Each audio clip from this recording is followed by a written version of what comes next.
Welcome to Make the Grade with the Success Doctor, Stephen Green, where you'll discover actionable strategies to help your student to reach their academic goals, to excel at standardized testing, and to plan for the college admissions process painlessly. And now, here's your host, Dr. Stephen Green. Hello, everybody. Dr. Stephen Green, the Success Doctor here.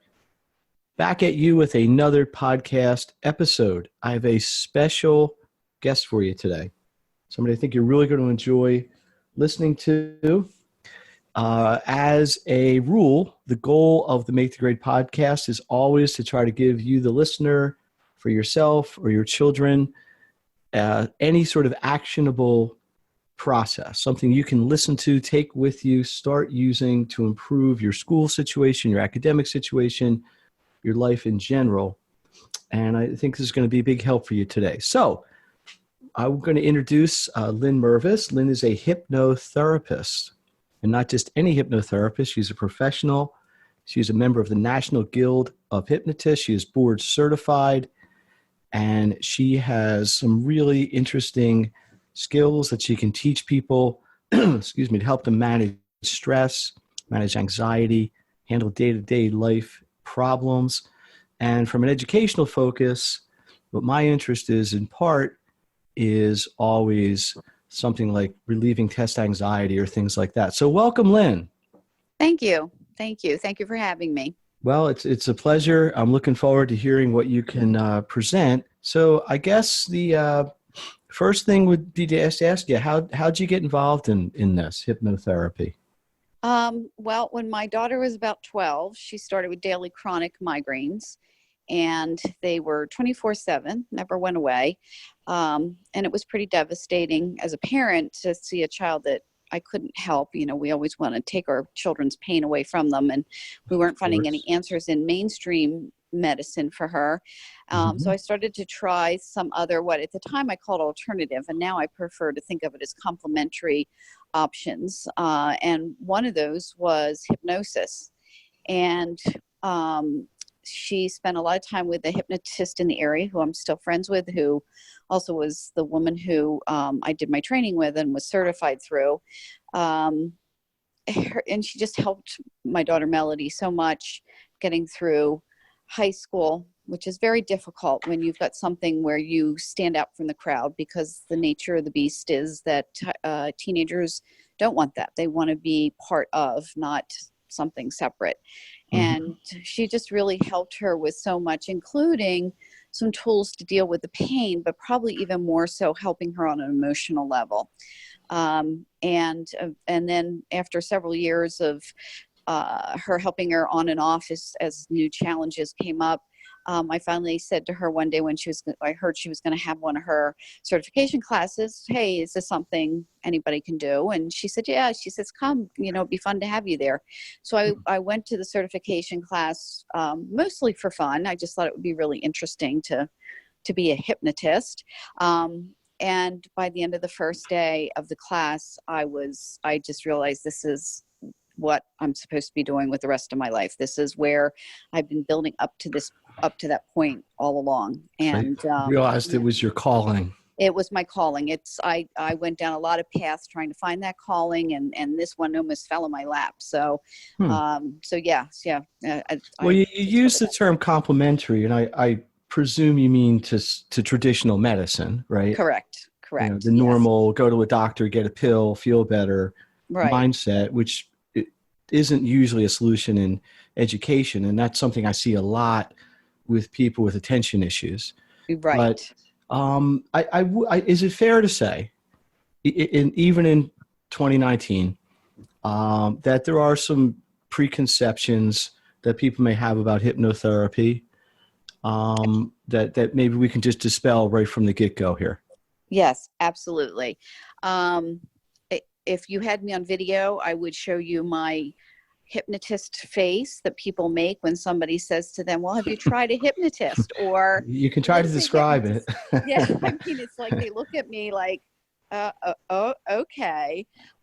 So, and then of course the jokes all start, can you make me quack like a duck? Can you make my husband pick up his laundry? All that kind of stuff.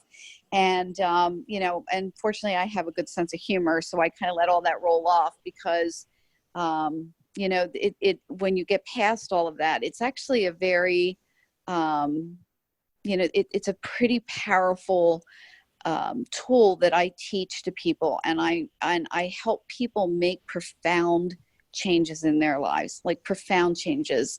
Some of them are simpler, some of them are not, and so there's when you start to understand how hypnosis works. So you're not, sitting there in a dark room with a watch, waving it Correct. back and forth, and No. you're getting very sleepy, that like this sort of Svengali kind of mission. I could do that if I wanted to, but that nobody really does that anymore unless they're doing a stage show or something. So in your caseload, or maybe universally, what are the most common situations where people would get relief from a hypnotherapy? Well, the most common one that most people, even that really have never thought about hypnosis but are familiar with, is to stop smoking. Okay. Just about everybody knows somebody who has used hypnosis to stop smoking, and maybe also for losing weight. But I will say that the majority of my clients that I see fall under the stress umbrella. And I say that because there's so many things. It can go from somebody who comes into me who has been somebody that bites their nails down to the quick, and they've done it since they were a kid, and they find her like, this is just embarrassing, I need to stop, to somebody who can't get into school. I've had teenage clients that have come and for different reasons aren't even able to get into school, which I can completely understand because I was there with my daughter. It can be from what might seem trivial to some people. However, if they're coming to me because they want to stop biting their nails, it's serious. It's not something I just pass off. Is that a tip of the iceberg thing? Like the biting the nails is a manifestation of a deeper rooted. It's a manifestation of habit more than anything. Mm-hmm. There is stress involved with it, because when somebody who's, let's say, biting their nails, the more stress they get, the more they're going to start biting their nails. But a lot of it comes from habit. I mean, it usually people start biting their nails when they're kids, and there could have been something that happened in their school or at home or something that caused this to start happening, this physical manifestation of, again, it could be stress or whatever. Mm-hmm. But as a hypnotist, I don't need to know that, and neither does the client. They don't need to know what started it. We just need to, by working in the subconscious mind, erase all of those old bad habits that are there. I mean, pardon me, there's good habits and bad habits in our subconscious, but we want to erase the old habits and replace it with new, healthier ways to handle the triggers that cause them to bite their nails, if that makes sense to you.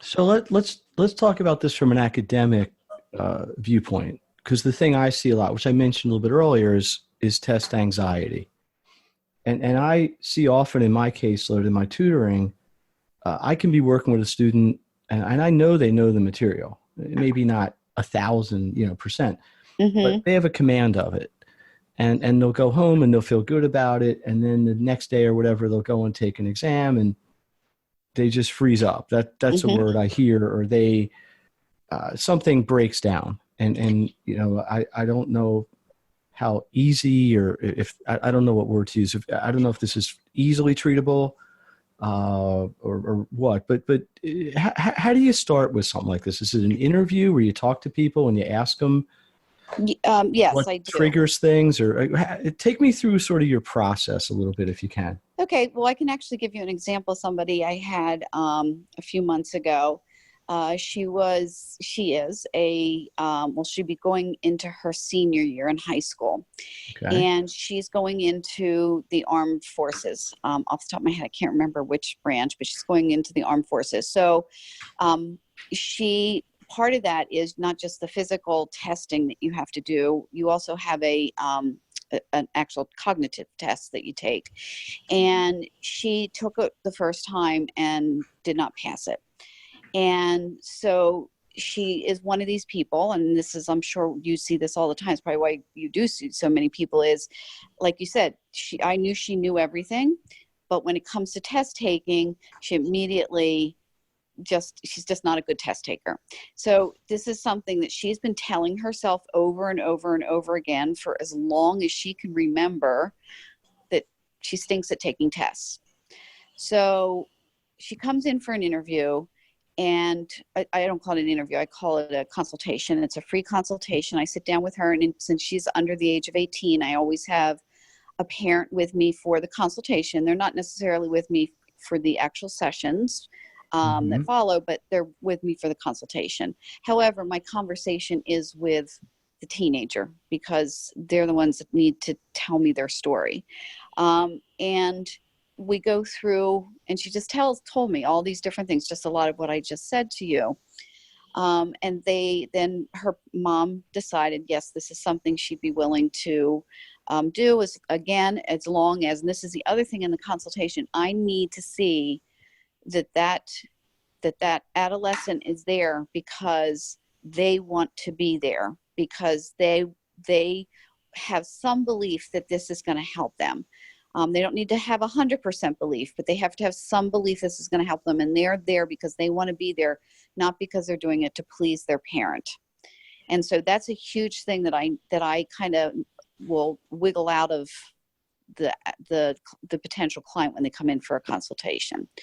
So anyway, one of the things that happened with her is that, again, over and over and over again, she told herself over however many years that she stinks at taking tests.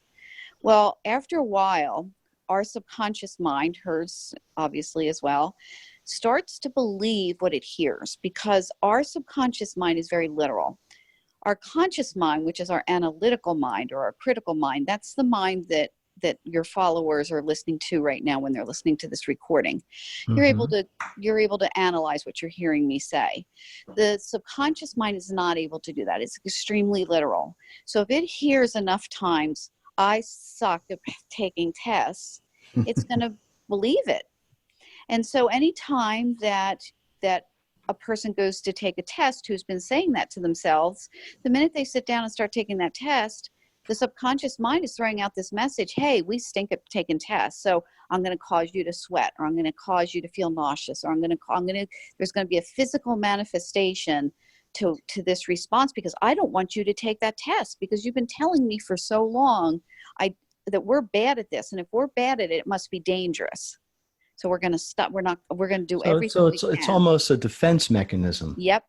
That's exactly right. Mm-hmm. And so what happens when you're seeing students, you're seeing them on a conscious level, obviously, hopefully.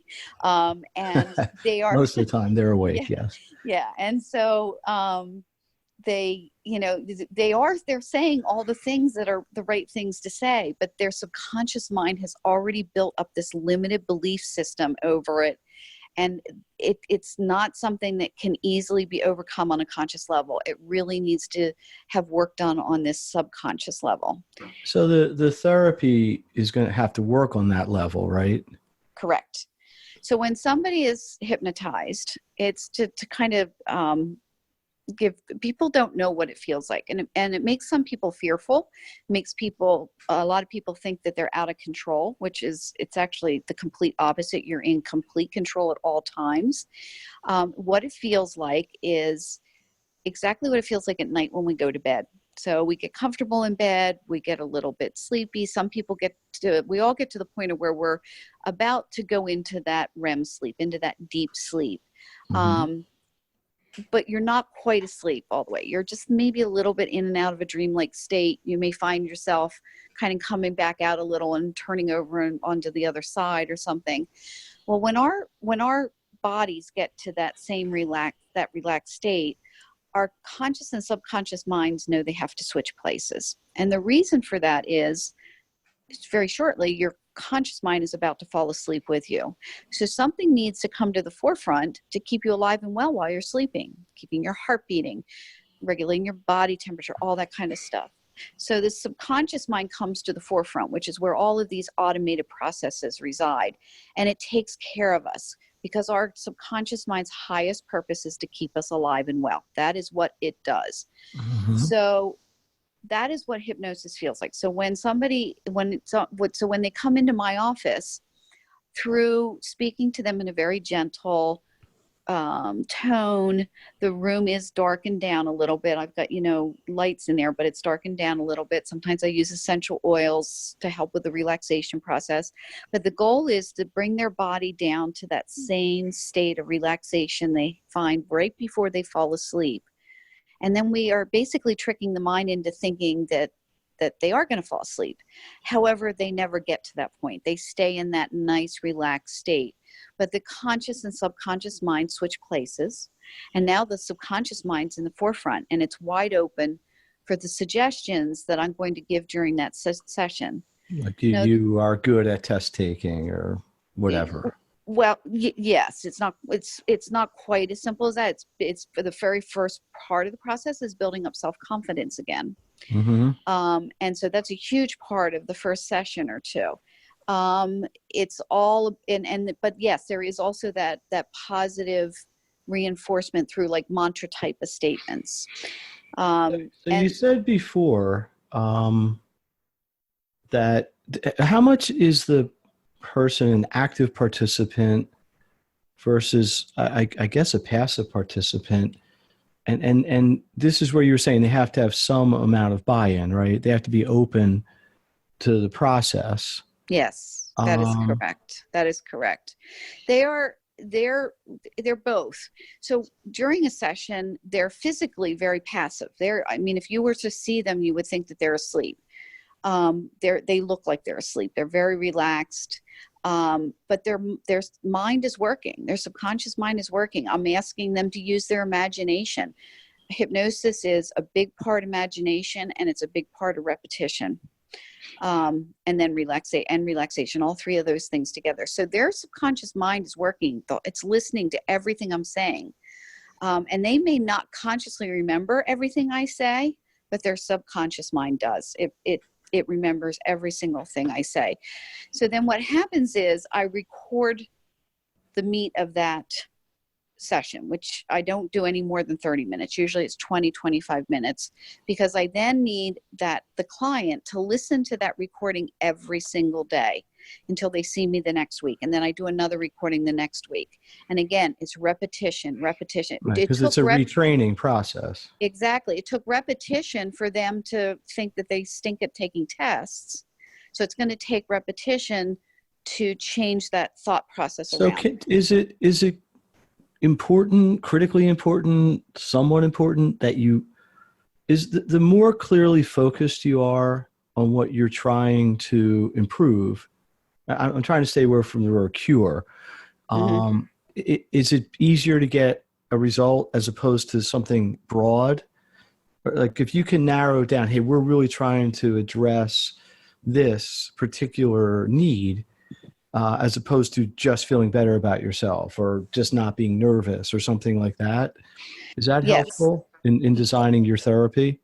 Yes. It's a bit of both. It's a bit of both. So I do work very hard at not putting people in a box, because I'm actually asking them, by using their subconscious mind, which is our creative mind, that's where all that is. Mm-hmm. I'm asking them not to be in a box, not to keep themselves in the box that they've been in for however many years that they've had this limited belief going on. So I don't want to approach it in a box as well, because oftentimes what happens is that as we start to go through these sessions, it's almost like an onion, and we peel away a layer at a time, or, always a good allegory. Yeah. So and another example of that is, again, with this same girl that was taking the test to get into the armed forces. At first it was, I stink at taking tests, and we started working with that. And as we went along, and then I always have conversations with people before we start the hypnosis session, because usually there's some self-awareness that comes up, and when there is, that's like like key, like it's success, like it's somebody ringing a bell for me when I hear this self-awareness starting to pop up. And with her, after 3 sessions, she was like, she says, I feel better about taking the test. I feel more confident, but the recruiter that's got to drive me to Harrisburg, he keeps putting pressure on me that if I don't pass, he doesn't know what's going to happen. And so all of a sudden I started to discover that there wasn't just this fear of taking tests or her quote unquote thought that she wasn't going to do well. It was also this pressure that she was getting from this person. And here's where a little bit of I want to stress this over and over again. I am not a psychiatrist or a psychologist. I am not a licensed therapist in any way, shape, or form. However, there is some talk therapy that happens. And as I was talking to her and she was telling me this, I very gently reminded her that these recruiters, are there to make money. They get bonuses for ever many they recruit. I said, they want people. They're going to find, if you are interested in going into the armed forces, they're going to find a way to get you there. I said, so do not let this pressure of him. You're not there to please him. You're there because this is your goal. You want to serve the country. You're not serving him. And I said, if he doesn't want to do it, then you'll find another recruiter that will. I saw, it was almost like I could physically see this weight come off of her shoulders. Like her shoulders all of a sudden just drooped down. They were up around her ears. And I just saw her body just relax when I said that to her. And so that wasn't just test taking. However, that's what she came in to me to begin with. It's like you address the first circumstance and that exposes the second, and you get that. And it happens the same thing in the tutoring piece. Yes. For people who might be wondering this in the subscriber world out there, is this a month, 2 months? Is there some amount of time that people might have an expectation that before they would see some kind of tangible improvement? Or I'm sure it varies person to person, but to an extent it does. Yes. Most of my programs that I have for all the different things are 6 sessions and 10 sessions. So we kind of make that decision when they come in for the consultation, whether 6 sessions will do it, or they feel between us talking about it, whether they think 10 sessions will do it. They sometimes will start at 6 sessions and then we'll just add on at the end as they need it.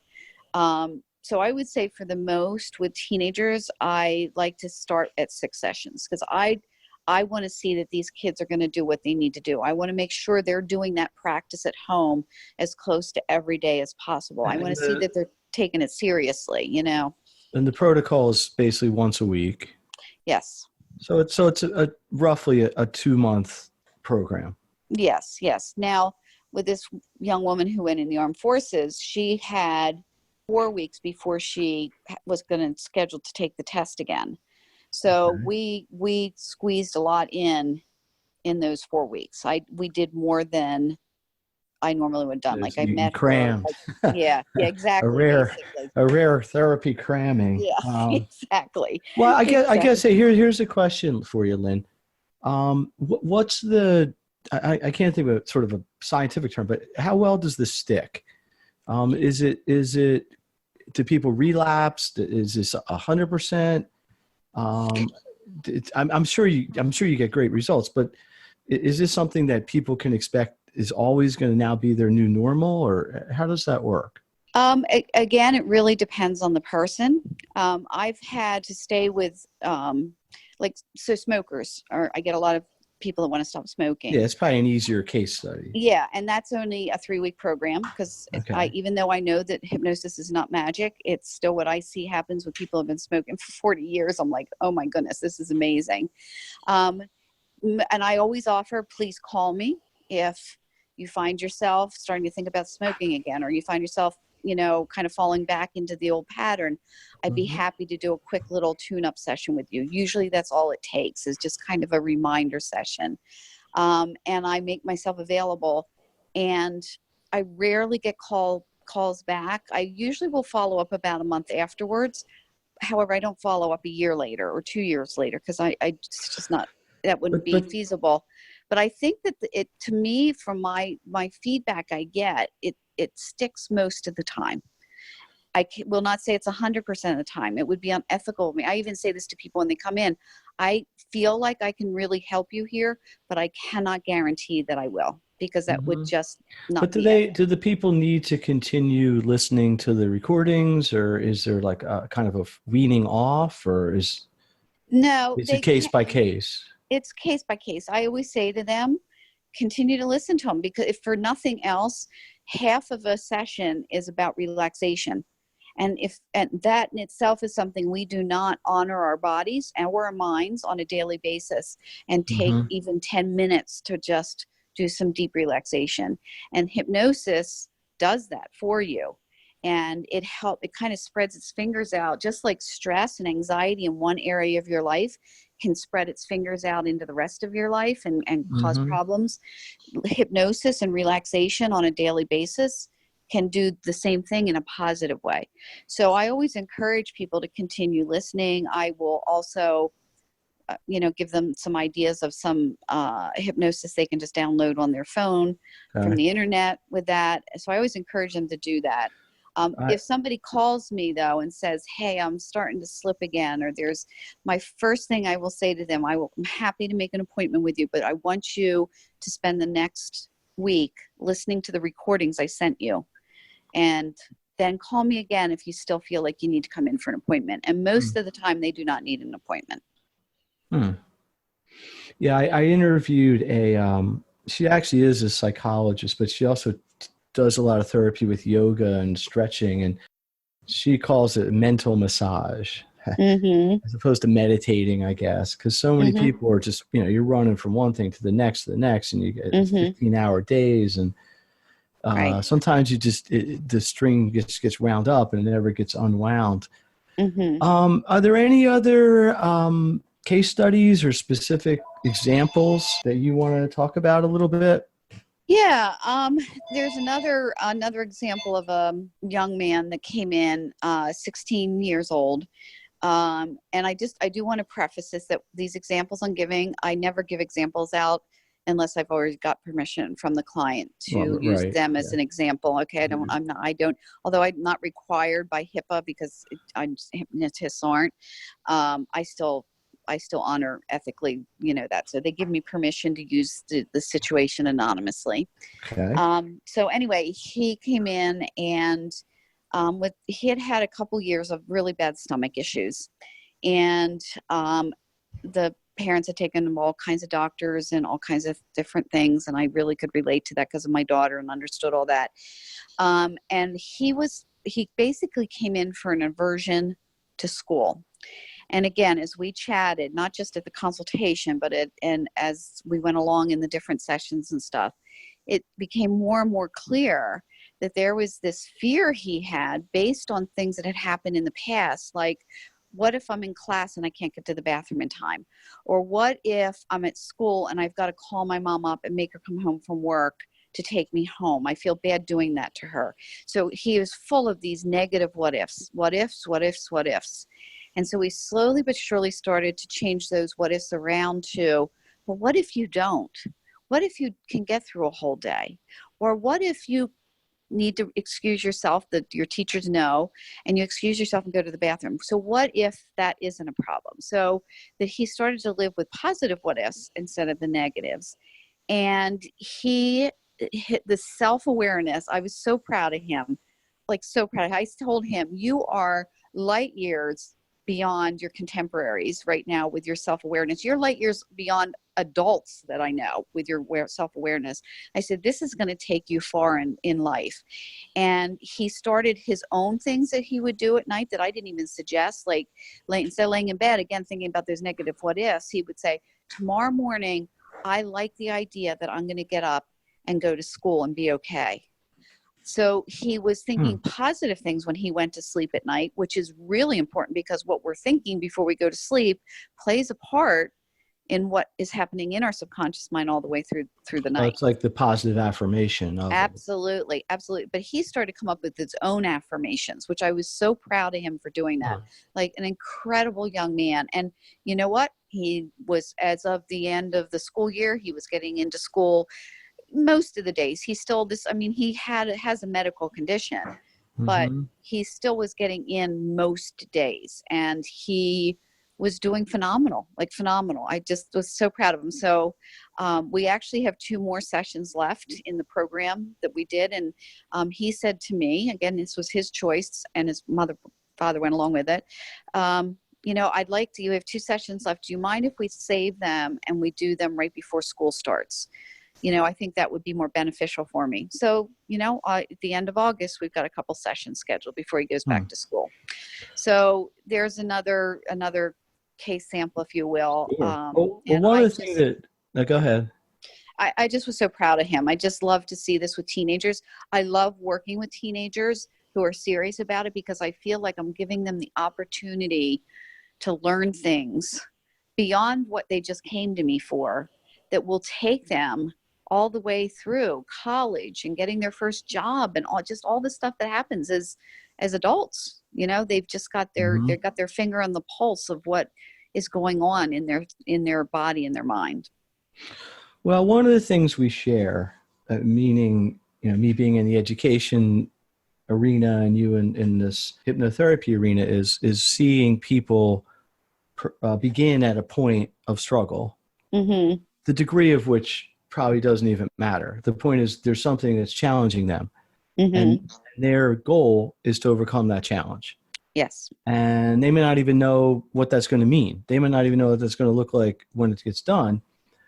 But what our role as mentors here is setting up a situation to guide them in attainable steps to small goal adds up to giant goal. And, on my end, that happens all the time in academics and in test prep and things like that. And it's, just from the 2 case studies you shared, you can see where that's going to happen as well. For those of you who don't know, and I don't think I mentioned, Lynn is based in Pennsylvania, like I am. But I would think you could probably give some value to people all over. So Absolutely. Why don't you share with the audience here how they could reach you, what their first step would be if they felt that this is something that could be valuable for them or their children. Okay. Well, the first thing they could do is, and I always suggest this to people, even if they call me first, is to go to my website, which is www.yourintegratedhypnosis.com. And there's all kinds of information on there. There's information about my background. I do want to point out that in the United States, there is no licensing control over hypnotists. Anybody can hang a sign out and say they're a hypnotist and be able to get away with it and make money. So be very careful. Consumer beware. You want to make sure the person is certified through a legitimate organization, which I am. I get recertified every year with them. I do continuing ed credits so that I'm always on top of things. So anyway, so on the website, there's all that background information. There's also information about how hypnosis works and some of the other types of hypnosis programs that I have. So that's a really good place to start. You can also call me. My phone number is 215-399-0665. And we can chat on the phone, but what I do like to do is set up a consultation.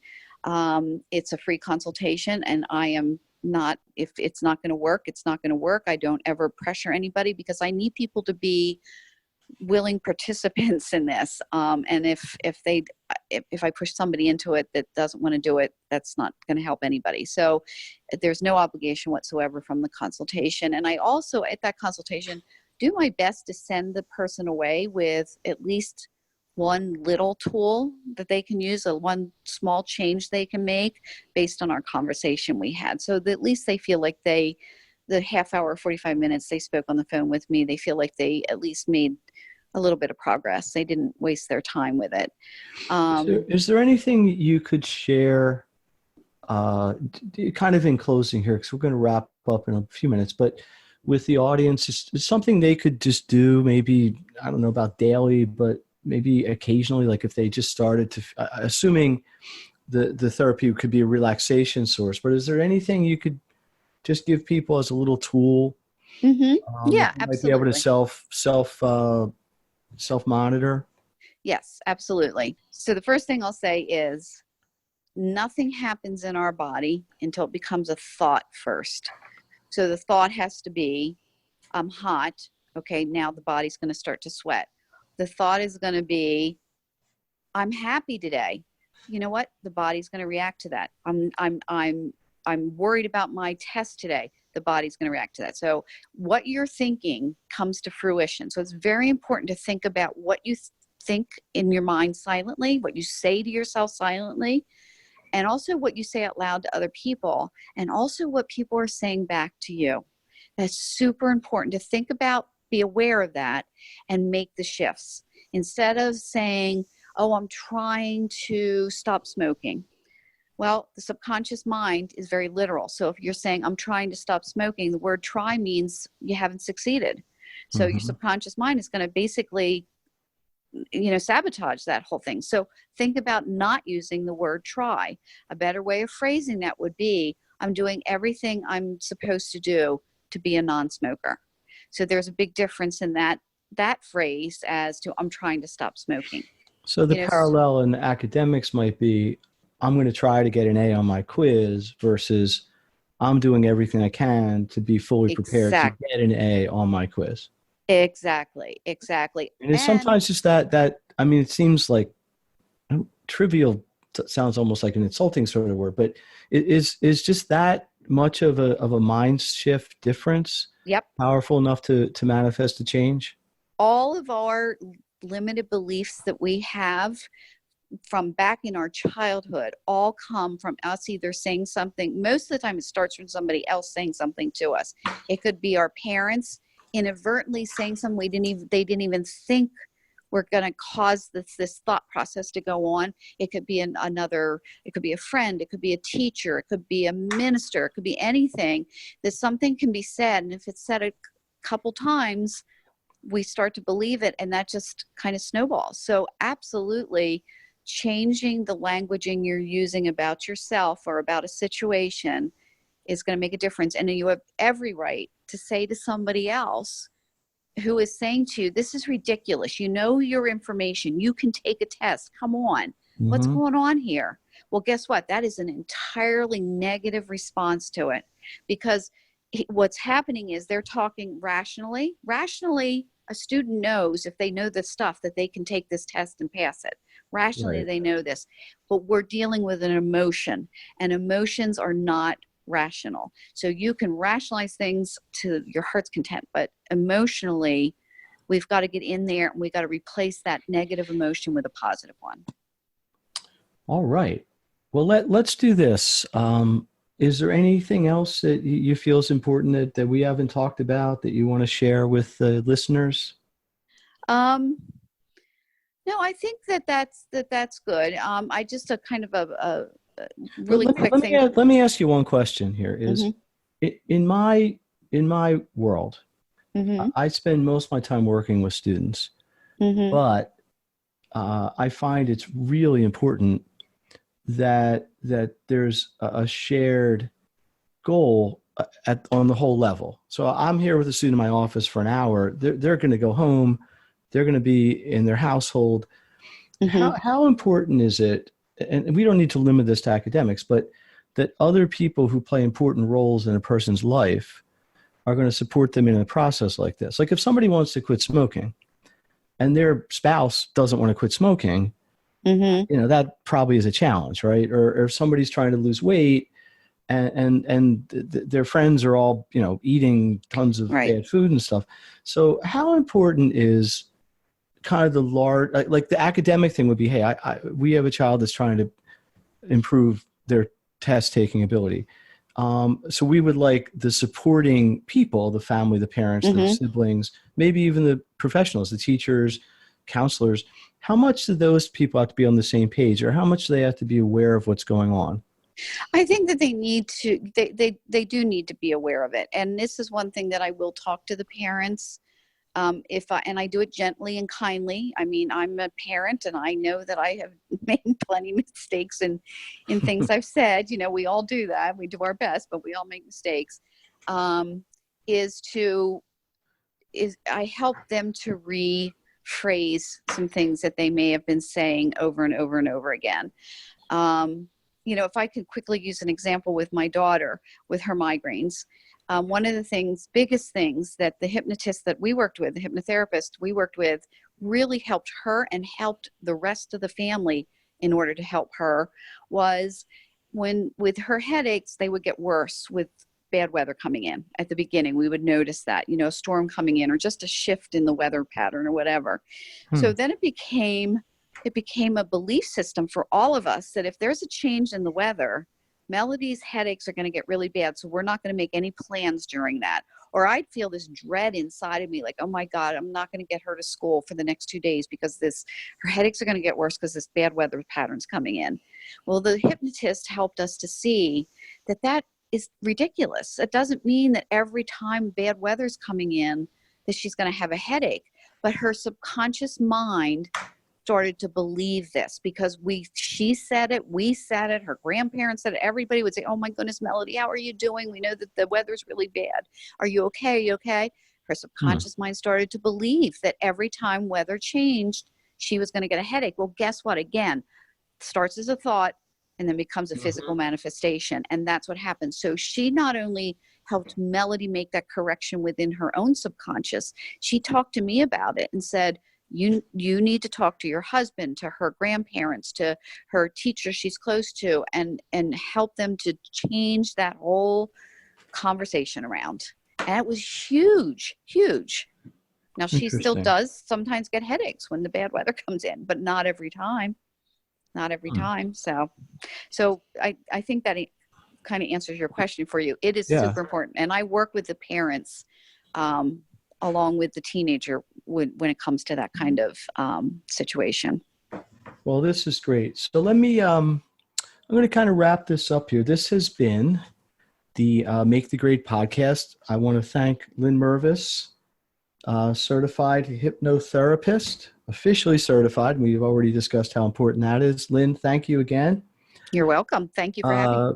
Yep. For more of the same, you can find me at www.makethegrade.net, MAKETHEGRADE. You can also find me on Facebook, which is Make the Grade. Everything's Make the Grade. Instagram, such and such and such. Lynn's website is yourintegratedhypnosis.com. She had to get a nice short one. Make it easy to remember. Appreciate everybody out there listening and subscribing and sharing the podcast with your friends and professional associates. And we will see you next week. Thank you. You've been listening to Make the Grade with the Success Doctor, Stephen Green. If you enjoyed this episode, be sure to subscribe. For more resources and support, please visit makethegrade.net.